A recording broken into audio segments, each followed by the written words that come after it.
In the recent Cyber Apocalypse Capture the Flag event hosted by Hack the Box, a handful of our members decided to band together and try our luck.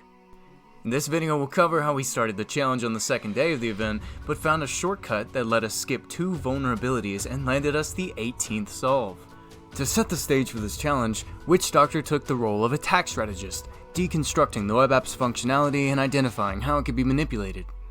Whereas myself, Ton of Bricks, took the role of exploit developer and was responsible for putting those ideas into practice. We found ourselves transported to the Eldoria realms, a mystical grotto with adventure abound, and as any reasonable men would, we began our attempt to destroy everything and seize control. An initial investigation of our surroundings revealed 2 frayed threads which jumped out as significant, and a review of the source code furthered our suspicions of their relevance. And these were the Merge Fates and Connect Realm endpoints. On the Merge Fates endpoint, we could send JSON in the body of a post request, which sets each attribute of the player object to match the key value pairs in the JSON dictionary. For example, if we send this JSON with the key name and the value Malectrica, our player object on the backend would be modified accordingly, and we would find that player.name is equal to Malectrica. The Connect Realm endpoint took a GET request with no parameters and used a variable called realm URL, which was hard-coded server-side, sending a request to that URL via the command line utility curl. This immediately made finding a way to modify this realm URL variable appealing, as if the functionality is implemented poorly, this could result in both server-side request forgery and OS command injection. With this in mind, we went back to the Merge Fates endpoint and tried to set the value of realm URL to our listener for confirmation. It was not reflected in the API response, but this neither confirmed nor disproved that we actually modified the attribute, since only a set list of attributes were sent back to us by the API. For this reason, we had to fire a request to the Connect Realm endpoint. Still, nothing hit our listener, so what's the problem? Let's look at the source again.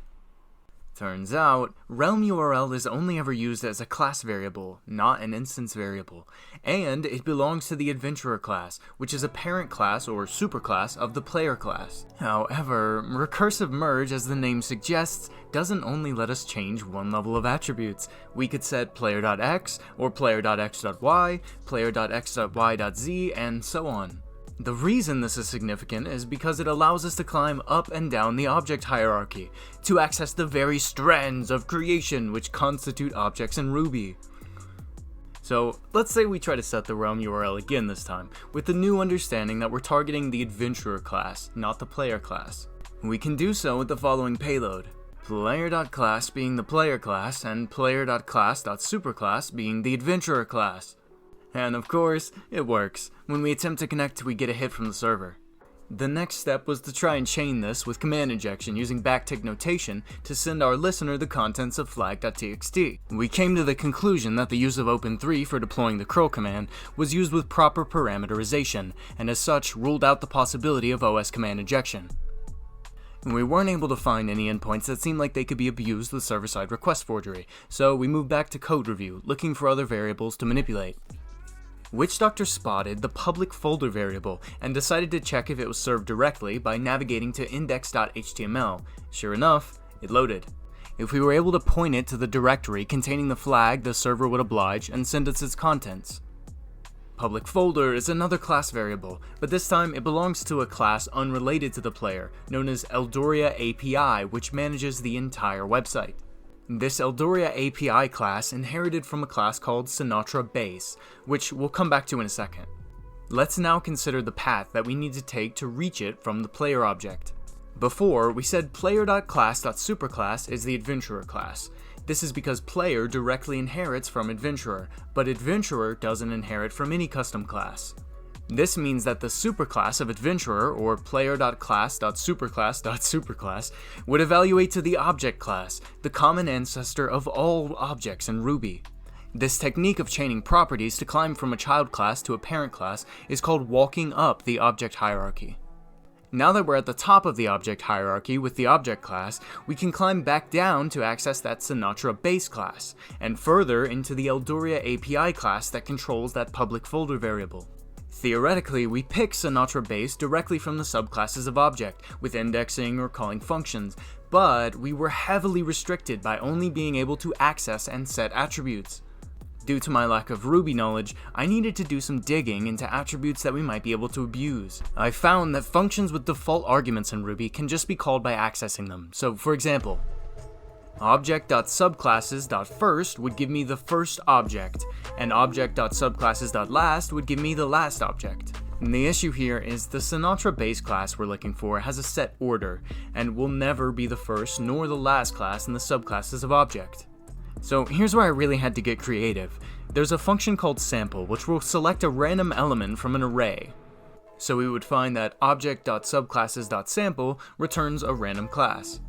Great, so now we know a payload that can get to Sinatra base, at least in theory, and we know that since Eldoria API is a custom class, it will be the first subclass and is easily accessible.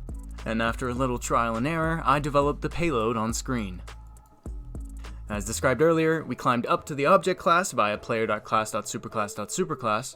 We then climb back down to the subclasses of object and pick a random one with sample, with the goal of hitting Sinatra base, and at this point it's just a matter of probability. Roughly 1 in 250 requests will hit the class we're looking for. Once we hit Eldoria API, it's as easy as setting the public folder variable to the root directory.